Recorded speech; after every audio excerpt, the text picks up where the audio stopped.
Welcome back to the YouTube channel. Today I have a good one. We have a 1950 structure. So last week we had a 1970 structure that was in rough shape. It had 3 HVAC systems, water coming in, galvanized water lines, aluminum wiring. It had a little bit of everything. So today we have a 1950s property, and this one, actually just my first initial walkthrough, you can tell that they did a lot of renovation. A lot of money went into this property. So I just want to show you what the good looks like too. So we actually have a really good looking property, and you can go back and look compared to what a bad property looks like and what a good property looks like between these two videos together. Stop it. Vents, ridge vents. We have the ridge vent. Okay, the first step is we're gonna take a look at the roof. I know as a home buyer, you cannot look at the roof from how I'm looking at it, but we'll do a few scans from the ground too, so you can kind of get a scan from the ground to show you what a good looking newer shingle looks like. So let's scan this roof out. Doing our first initial scan, you can kind of see that whoever installed it trimmed the trees back, which is nice. Really good signs that they're covering up all the fasteners. Everything is straight. The shingles aren't just popping up with ease. You can see that they're adhered really well. Don't see any damage. Also, another thing you want to think about in long-term purchase of a property is how is the water being shed off the roof. You can see that there's no real dead valleys or any issues when it comes to that. Looking at this right here, we have a ridge vent, and I pop open the attic very briefly, and I noticed that the attic was foamed. So you cannot have a ridge vent on a foamed attic. So we're gonna look further into that down the line. There's Tyler over there. All the boots over here are buckled, and you can see a heavy case of tar in them. These will eventually leak. If they're not leaking now, they will leak eventually. So this is something that you're going to want to repair immediately or ask for in your negotiation process. With that being said too, you know, whenever you're looking at a property or you're asking for certain things to be repaired, and say the seller's like, no, I'm not going to fix those plumbing boots. Don't lose your house over a few plumbing boots. You're looking at tops, an expensive roofer to come out for like $750 or $1,000 to come in and pull all those boots off and put you some new ones down. And that's mainly, you're just paying for their trip fee, not even the material. You have a handyman or a dad or brother or someone that can work on roofs, they can knock that out for like 200 bucks. It does look nice that they have replaced the skylights on this back patio area, but you always want to really pay special attention and scan these as much as possible. Do infrared scans on it below. We had a little bit of rain yesterday to see if we had any moisture intrusion around here. And as a home buyer, I know you don't carry the tools an inspector does, but you want to look up underneath and see if you see any staining or rotted decking or anything along the lines of that. Okay, moving on to the exterior of the property, we noticed that they painted everything. So you have freshly painted brick. This can hinder your view as, you know, for structural defects. You can even see that they even painted kind of the concrete base there too as well. It doesn't mean that they're hiding anything, it just means that they probably just wanted to change the color. But it is something that contractors will do to try to hide foundation evidence. So let's go through and go over some of the steps you can look for if you do suspect some sort of foundation failure, and you're going to spot this first on the exterior. The first step is you want to take a step at, I've said this several times down in my home inspection YouTube videos, is you would just want to position yourself at a corner and look down the brick line. When bricklayers lay brick down, they lay it flat and straight, and that's what you're looking for. You're looking for if it has moved at all over the years, and we don't see anything there. So next item. Okay, the next thing I spotted outside is actually we have I noticed that there's a lot of PVC cleanouts around the property, and that they're, you can see over there, maybe, and then you can see a new PVC clean out coming outside the back side of the kitchen too as well. So they probably, I can't 100% guarantee that yet until I further investigate, but we have PVC on the top of the property, PVC on the base of the property, so it looks like they replaced all the cast iron on this house. So that's really good, and we'll update our clients. I'm not going to open this up today.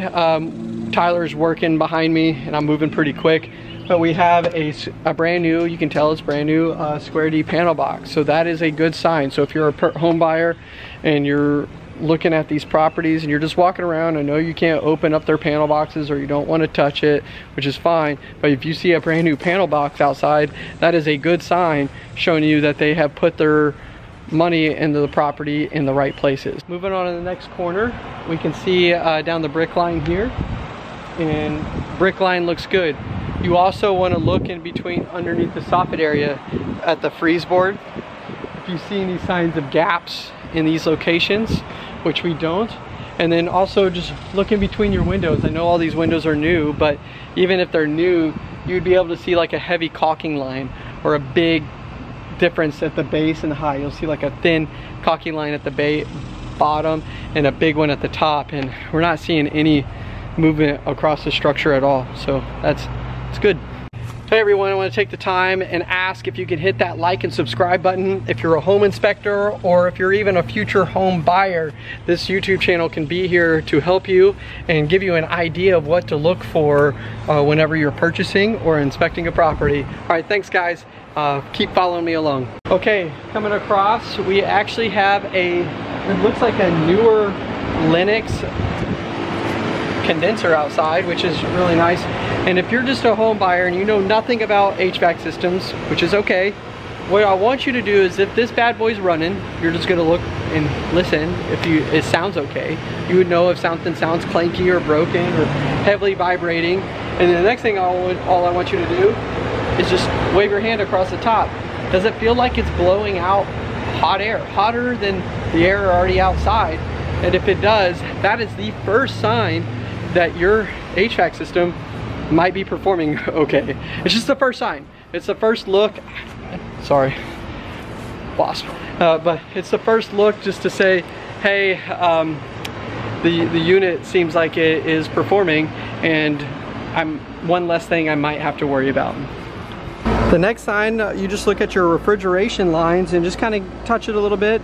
Does the big one feel a little bit cool to the touch? And then the small one, does it feel warm? Which they do. Is it frozen or heavily sweating? We're not really seeing anything like that, which is another sign that the unit is performing. So let's read these labels real quick. You have a Lennox.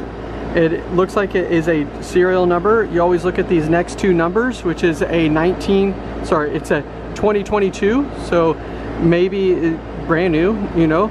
It's a 14 SEER unit, and 47 would be 4 ton, which is really nice. 4 ton, which is pretty good for a structure of this size. In the Houston area, it's normally recommended for around 750 square feet per ton. I know there's a lot more into play with that, especially with having a foamed in attic and advanced windows. HVAC companies are the ones that are licensed to say exactly how much tonnage. But if you're just trying to use a rule of thumb, just base model, you want to judge about 750 square feet per ton. So that's whenever that last property last week, when I was talking about how there was 3 HVAC systems, they had like, it was something crazy, like 11 tons on a 3,000 square foot home. You're just asking for disaster with moisture issues and mold in a property like that. So that's my ADD jumping around. Overall, this one still looking good, brand new HVAC system, which is nice. Woo, it's hot. All right, so another spot that you could possibly find like foundation or structural movement is actually right here on these garage walls. I always notice that these are more prone to movement, especially in the Houston area.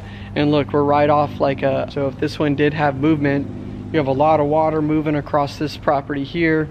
And this is the side of the structure that should fluctuate the most.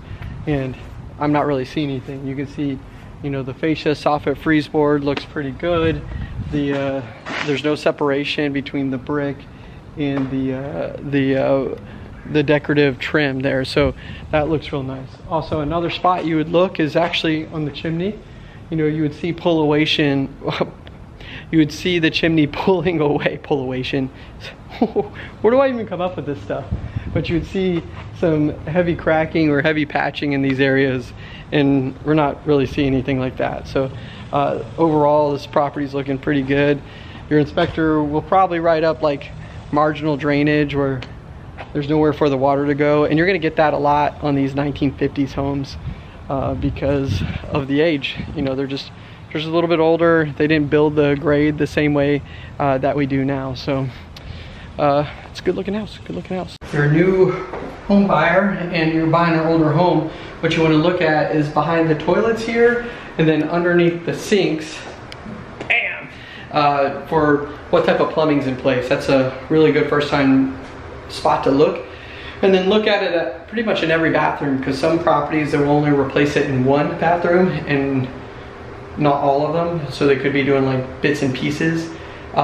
We don't have that here. They have PEX throughout the entire structure, which is nice. And just another thing that you want to spot to show that you don't have to fix galvanized water lines down the line as you move into a property. Okay, one more final stop before we get out of here. We're gonna go up in the attic area where we saw those soffit vents ridge vents. We had the ridge vents on the roof, and we thought we had a foamed in attic space, so we're gonna come up here real quick. So one thing we did notice is they actually do have soffit vents around the structure. I don't know if you can see it over there, but we have light coming in around the soffits at the base, and they did foam over the ridge vents up top, so we're not getting proper airflow in the attic area. Another thing you can do is do a quick peek in the attic area too, just as a home buyer, and you can see that they have replaced all the PEX plumbing throughout the structure that we can see. So that's pretty nice. That's all of this right here. If you, oh, that would have been bad. You can see all these insulated pipes right here. That's where they replaced all the PEX plumbing. Okay, so really only two things that we found on this one. We found the soffit and the ridge vents on in a foamed attic. You can have soffit and ridge vents as long as it's fully sealed on both sides. So as long as the soffit was fully sealed and we didn't see any light coming through, you would have a cooler attic space. But right now we're creating like a very humid attic, and it can cause the property to experience moisture issues in the future or airflow issues in the attic space. And that can also reduce the life expectancy of your roof because your attic gets hotter than it needs to. Anyways, and then the other thing is the plumbing stacks being buckled and where the tar was and stuff that they need to be replaced. Both easy fixes, and nowhere near do you need to think about like canceling the deal or moving on. Just know that your home inspector is always going to find something, and yeah, just handle the problems as you go on. Say even if the seller said, I'm not gonna fix anything, or be like, okay, just handle the problem when you move into this one. It's really not that big of a deal. So that's Chris with A Action. If you have any home inspection questions, please drop it in the comment section and catch us on the next one. Thanks guys, bye.